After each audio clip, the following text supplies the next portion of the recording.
Magandang araw at magandang buhay. Ako po si Ruel Minto Satanyo, maghatid ng magandang balita patungkol po sa ating mga minamahal na mga senior citizens. Sa araw po na ito, meron po akong update na ipaparinig sa inyo patungkol po sa Universal Social Pension na 1,500 monthly dahil may panibago pong update. Dahil last September 1, meron pong panayam si Dr. Loreche patungkol po dito. And kinakailangan kong ipaalam sa inyo para po meron kayong idea. At ang content nun ay very push po sila sa Universal Social Pension at kunin natin ang buong storya sa balitang ito. Kinakailangan makuha natin kung ano yung dapat nating makuha ang kaalaman patungkol po sa Universal Social Pension dahil inaasama-sama ito ng lahat. At ang panayam na ating mapakinggan ay marami po ang inclusion na pag-usapan dito ang ID, eGov ID, yung Universal Social Pension, yung social pension at marami pang iba. At yan po ang aking gusto iparinig sa inyo na update dito sa vlog na ito. At kung gusto mo ang itong content na pinag-usapan po ang update or balita sa ating mga senior citizens, inaanyayahan kita na tapusin mo ang video nito hanggang sa dulo.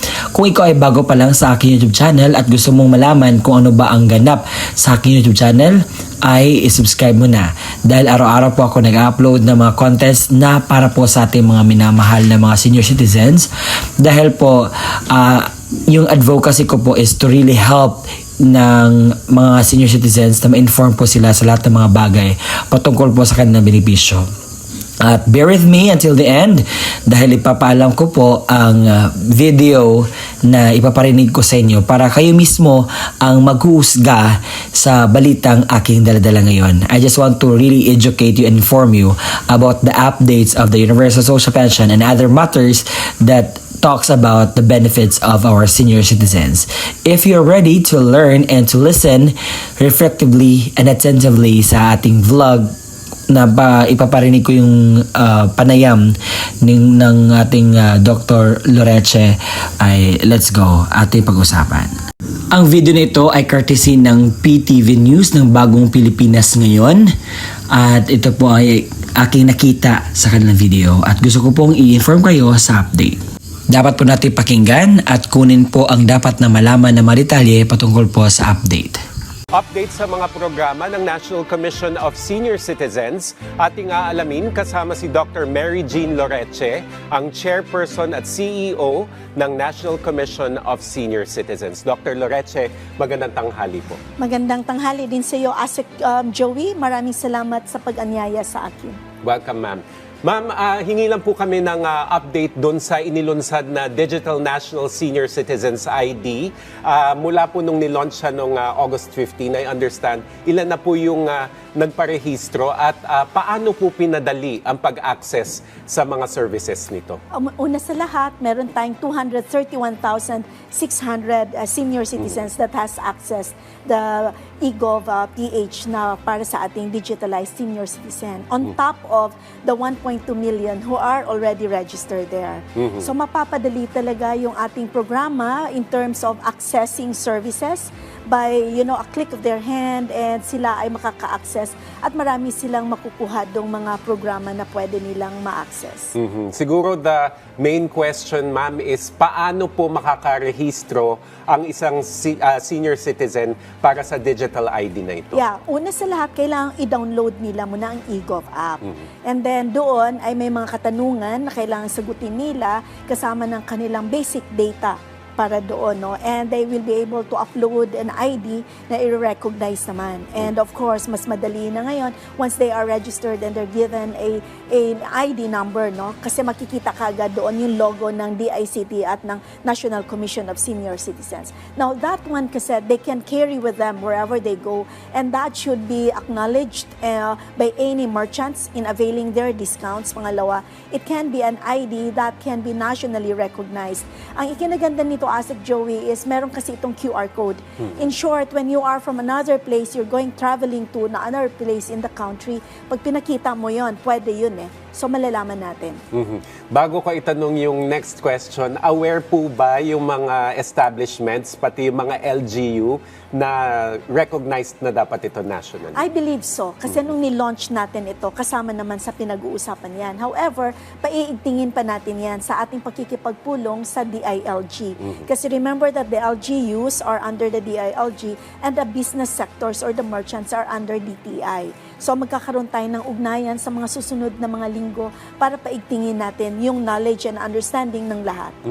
So, ang tanong ng mas nakakaraming senior citizens, ma'am, is paano nito mapapabilis yung pagkuha ng diskwento at health services para sa senior citizens? Yeah. Una sa lahat, you know, the concern on the diskwento kasi ASEC, Joey, ay they have their physical ID currently, like what I have, no? So your physical ID, you show that to the establishment if you're availing for transportation discount or you're availing for food or for medicines, no? And supplies mo. Papakita mo yon. Ngayon, with the digital senior ID, papakita mo pag naiwan mo yung physical ID, that should be honored. One. Number two, sinasabi natin na ang aming continuous engagement with the ICT ay magkakaroon ng improvement dun sa services wherein that click of their hand, if may reklamo sila, pwede nila idulog doon. And this should be reflected to the agencies that are concerned. Paano naman po, ma'am, yung mga senior citizen na walang smartphone? At paano kung hindi po malakas yung internet signal sa lugar? Napakaganda nung ating katanungan na yan, no? At una, sabihin ko to na, syempre, may magkakaroon tayo ng mga booth sa mga major establishments or sa regional offices natin para matulungan sila na sila ay maka-access niyan. Pangalawa, picturean lang nila yon. Pwede naman yun i-print at pwede ding maging physical ID na lang na dala-dala nila.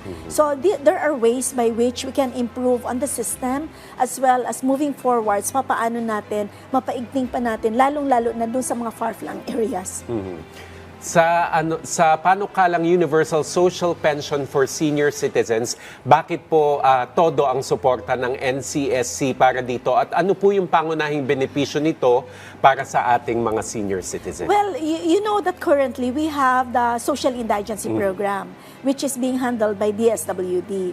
And that is mandated by law, of course, na yung walang-wala sa buhay, sila dapat yung susuportahan. However, with an aging population that we have and understanding that there are a lot of loopholes in the giving out of the Social Indigency Program, minabuti ng mga mambabatas natin na magkaroon ng universal social pension, which is cutting across all borders. Meaning to say, may trabaho, wala, may pensyon, wala, may pinag-aralan, wala, may sakit o wala. That you should be able to give, you know, to be provided for. Una. Pangalawa, naniniwala kami na kapag may perang hinahawakan ng ating mga nakatatanda, nakakatulong din sa ekonomiya dahil meron silang panggastos. So everything, you know, just goes back in a cycle in terms of building that economic ecosystem natin. Sa tingin nyo, gaano kalaki po yung tulong ng pagkakaroon ng Universal Social Pension sa welfare ng ating senior citizens, lalo na po yung mga nasa probinsya? Yeah, malaking tulong yun sa kanila. Kasi kahit papaano, buwan-buwan, alam nila na may matatanggap sila. They can allocate that. Do you know that the culture of the Filipino families, yung ating mga older persons, nagbabantay, nag-aalaga ng mga kabataan, the grandkids, no? And it would help, you know, especially in providing kahit na kukonti man lang itong amount na to. But the psychological effect and impact of you having the capacity somehow to be able to help out in the family's needs. Yan, maganda po yung sinabi nyo na kailangan po ma-feel ng ating senior citizens na relevant at productive citizens pa rin sila. So ma'am, handa na po ba ang NCSC na mag-take over from DSWD in relation to yung social pension at ano po yung kakailanganin in terms of the transition at saka yung pagpapalit po ng skills at saka know-how? Naku, napakaganda ng katanungan mo, ASEC, and we want to thank you for this, no? Alam mo, there has been a transition already from the time of 2022, bago pa ako naging commissioner ng NCSC. There were already talks about this, but then it is provided for by law. So, ibig sabihin doon sa Memorandum of Agreement na pinirmahan, nilagdaan ng dating mga namumuno sa DSWD at NCSC, sa taon ng 2025, there should have been a transition transition. NCSC has been preparing for that. They required certain qualifiers na dapat ma-comply namin for the transition. And I believe NCSC has that already, the capacity. And this is classic, no, na ipakita natin, the expanded centenarian cash gift, yung ating binibigay na 10,000, that's a litmus test on our capacity to deliver, the social indigency program pag nailipat sa atin. Ano po yung mga safety nets o mechanisms po na gagawin o ipapatupad ng NCSC para ma-ensure po na yung pension ay makakarating sa mga dapat na recipient at gaya po ng sinasabi ng DSWD, wala pong maiiwan? Kaya mahalaga yun, and nagpapasalamat kami sa DSWD. As a matter of fact, it's like a big brother, small brother, yung ating pagtutulungan between DSWD and NCSC. Once the transition is being conducted already, sigurado tayo na kung ano yung mga kailangang ilipat sa amin, lock, stock, and barrel, dapat tanggapin namin yon. Yung kanilang procedural process sa ngayon na meron sila, we can adopt that. The listing that they have, we can adopt that so that there is a seamless transition. It will be in year 2 based on our planning and programming namin sa NCSC. It will be in year 2 wherein we might have to go back and recheck on the validity of the lists. Number 2, on the processes, on the memorandum of agreements with the LGUs, on other ways and means by which we can deliver the cash gift to our older persons. Ano naman po yung pananaw ng NCSC sa panukala po ni Senator Lauren Legarda na magbigay po ng buwanang assistance sa senior citizens sa kanilang maintenance medicines? Nako, alam mo, pinasalamatan namin ang ating mga senador niyan. Subalit, nung tayo ay nag-attend yan, we have our position paper, we support wholeheartedly that one. Ang akin lang nilabas doon ay there has to be a technical working group so that mapag-aralang mabuti yung sistema at proseso, and maybe consider that instead of giving a cash gift, it would be through a card. So yung card na yan na isuswipe mo, matatap mo pag ikaw ay bumili na ng gamot mo, na sigurado tayong sa gamot siya mapupunta. Diyan po sa pakikipag-ugnayan nyo sa Senado, nabanggit nyo may technical working group. So ano na po yung timeline? Malapit na po ba nating ma-implement ito o work in progress pa rin? I believe it's a work in progress kasi nag-unang hearing pa lang naman tayo 2 weeks ago. And yun nga, ang ating pinarating sa ating mga butihing mga senador, magkaroon ng technical working group. And kailangan yun mapag-usapan ng mabuti so that we would be able to do all the necessary systems and processes. Madali yan pag may sistema and proseso. Nabanggit nyo kanina, ma'am, yung pagbibigay po ng cash gift o assistance sa ating senior citizens. Pwede nyo po bang ibahagi sa amin kung paano isinagawa at naging matagumpay ang pamamahagi ng cash gift, lalo na po sa mga nakatira sa malalayong lugar na umabot na sa higit 1 billion pesos po yung naibigay? Yes, totoo po yun, Asek. Una sa lahat, yung sinasabi ko lagi, ang process. So we have the process in place. Our people, every regional offices are trained, and then we have regular meetings. So validated and verified yung lists natin, at ang pondo binababa natin sa regional offices natin. And we have liquidation as per required by COA, at very regular yung ating pagsusubaybay at nakatutok tayo dyan. And so I believe na yung mga tao natin ang actual nagbibigay nito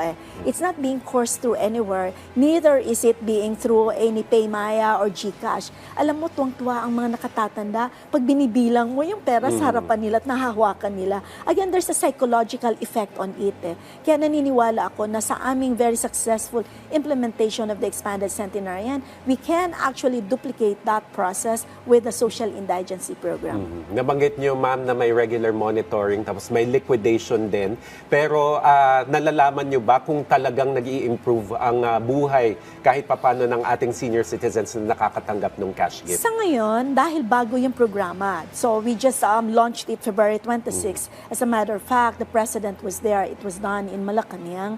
And nakita natin na napakaganda ng response because our people on the ground, lalong-lalo na yung mga tumanggap, pambili ng gamot nila, pagkain. Yung iba nga sinasabi pa tinatago sa bangko para daw meron pa silang madukot.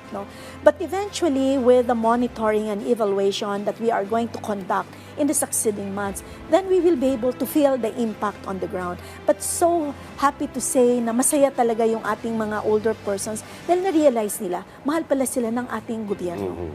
Pero meron ba kayong na-encounter, ma'am, na challenges sa pagpapatupad ng Expanded Centenarian Act? Oh, yeah. At paano nyo po ina-address Oh yeah, ito? lalo na yung mga malalayong lugar wherein, dagat at bundok yung tatahakin at yung ating mga tao, iilan lang naman yan sila.